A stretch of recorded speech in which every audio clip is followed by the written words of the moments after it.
하객진이었다. 조선 함대는 일본 함대를 완전히 에워쌌다.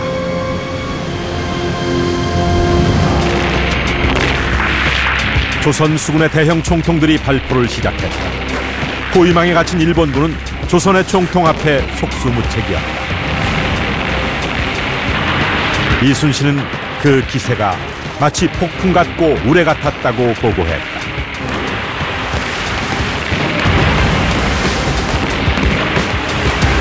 전세는 금방 한가름났다. 조선 수군의 압승이었다. 적선 59척이 깨지고 9천여 명의 일본군이 전사했다. 해질녘 전투는 완전히 끝이 났다. 임진왜란 발발 3개월, 수세에 몰렸던 조선이 왜군에게 가한 일대 반격이었다. 한산대첩, 이순신의 치밀한 전술과 하객진이라는 진법으로 일군 대승이었다. 일본 수군의 정예와 맞붙어 완벽한 승리를 거두었던 한산대첩. 이 한산대첩의 하이라이트는 역시 하객진이었습니다. 이순신은 학의 날개처럼 함대를 넓게 펼쳐 적을 포위해 외선을 괴멸시켰습니다. 자, 과연 이 하객진의 실체는 무엇이었으며 이순신은 왜 이 하객진을 선택했던 걸까요? 하객진은 어떤 진법이었을까? 전남 완도군의 고금도. 이곳은 정유재란 이후 이순신이 삼도 수군 통제영으로 삼았던 곳이다. 이순신을 모시는 사당 충무사. 펼쳐봐 주시죠. 이곳에는 조선 수군의 진법을 그린 전진도첩이 보관돼 있다. 전라 우수영 전진도첩. 각종 진법이 그림으로 남아있다.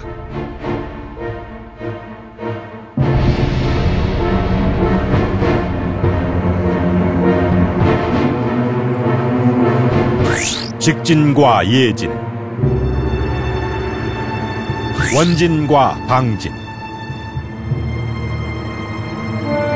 하객진과 곡진 등 조선 전통의 진법들. 하객진도 매우 자세하게 기록돼 있다.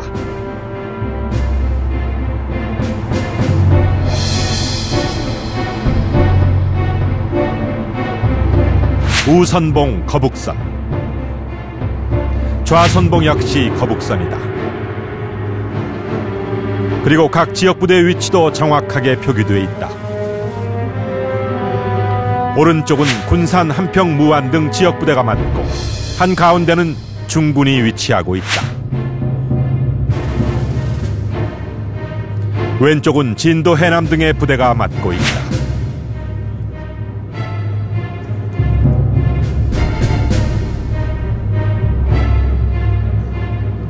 이들 뒤에 좌우 호위함을 거느린 대장선이 위치하고 있다.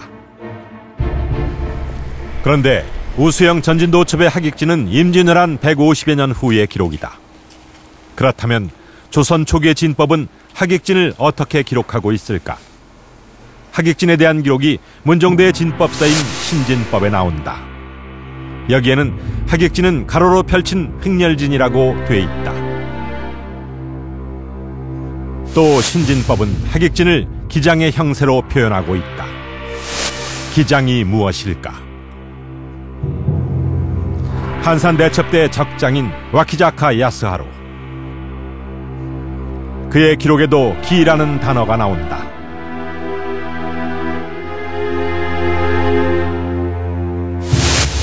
조선 함대가 기 모양으로 자신들을 에워쌌다는 것이다. 그림과 기록이 전하는 기장, 그것은 바로 곡식을 까부르는 키, 즉 하객진은 U자 형태의 진법이었던 것이다. 그렇다면 하객진을 펼치기 위한 조건은 무엇일까?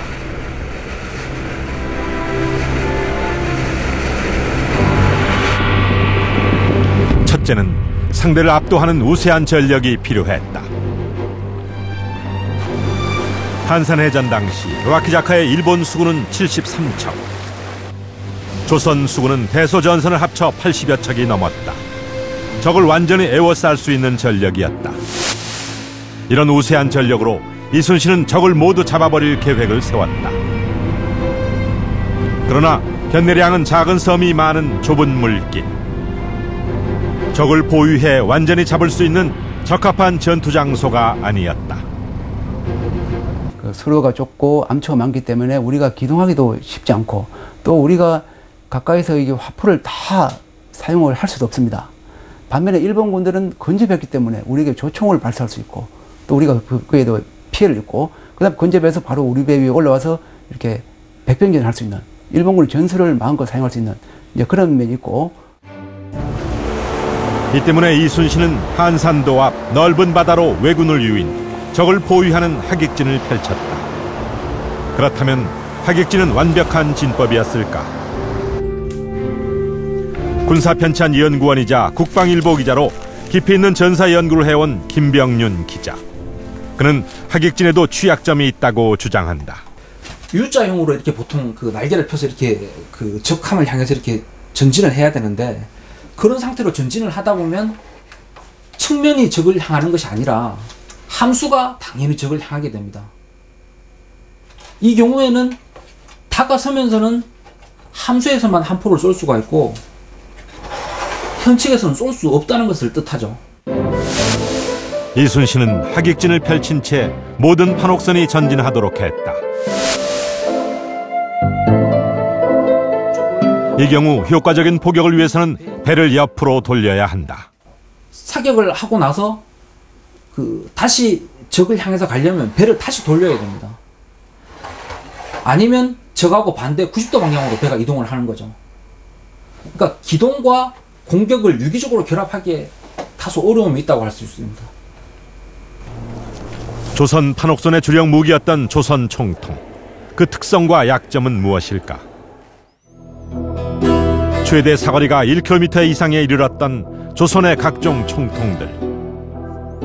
엄청난 위력에도 불구하고 치명적인 약점이 있었다.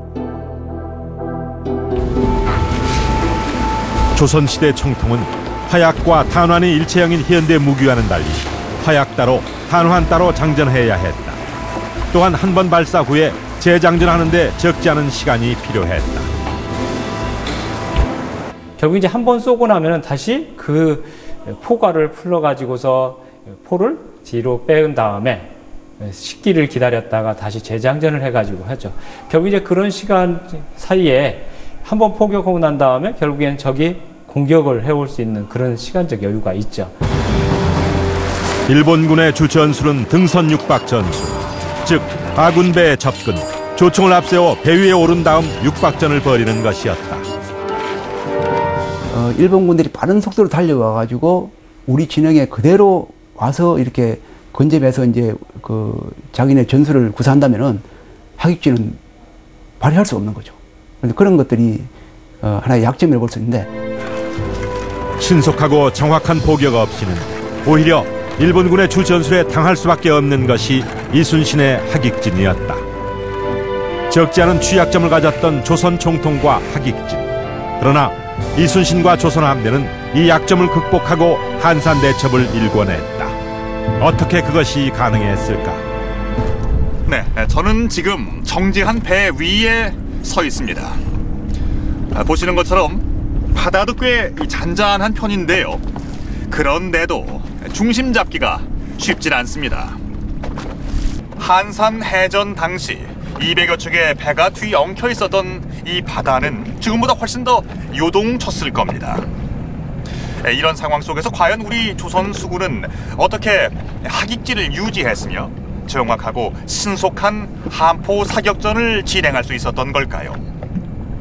조총을 주 무기로 사용했던 왜군과는 달리 대포를 주 무기로 전투를 진행했던 우리 조선 수군은 화력을 집중하기 위해서 이 하객진을 어떻게 활용했던 걸까요? 하객진은 과연 어떻게 운영된 진법일까? 해사박물관에는 조선 후기의 수군 조련도가 한 점이 있다. 대장선을 가운데 두고 위에는 작을 소자 형태로, 아래는 큰 대자 형태로 진을 형성한 모습. 바로 뾰족할 첨자, 첨자진이다. 정조의 어명으로 제작된 군사훈련서인 병학통.